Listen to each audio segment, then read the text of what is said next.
அறிவாலயத்தின் ஒரு துகளை கூட எவராலும் அசைக்க முடியாது என்று திமுகவின் பெருமைமிக்க வரலாறு என்றும் முதலமைச்சர் மு.க.ஸ்டாலின் உங்களில் ஒருவன் மடலில் தெரிவித்துள்ளார்.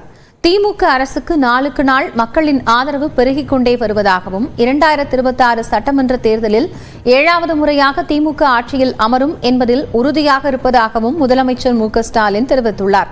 தமிழ்நாட்டை வஞ்சிக்கும் பாஜக அரசு உரிய நிதியை வழங்காமல் தொடர்ந்து துரோகம் செய்வதாகவும் மத்திய அரசின் பழிவாங்கும் போக்கை எதிர்கொண்டு இந்தியாவின் முன்னோடி மாநிலமாக தமிழ்நாட்டை உயர்த்தியுள்ளதாகவும் முதலமைச்சர் ஸ்டாலின் கூறியுள்ளார்.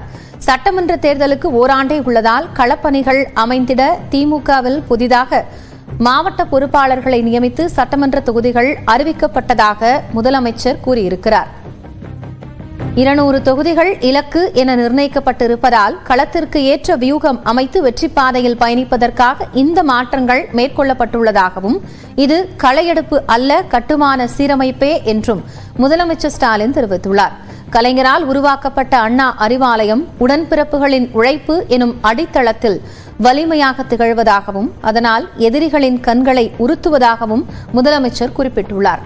அறிவாலயத்திலிருந்து செங்கலை உருவலாம் என கனவு காண்பவர்கள் தரையில் விழுந்து தலையில் அடிபட்ட பின் கனவு கலைந்து விழித்துக் கொள்ளலாமே தவிர அறிவாலயத்தின் ஒரு துகளை கூட எவராலும் அசைக்க முடியாது என்றும் முதலமைச்சர் கூறியுள்ளார்.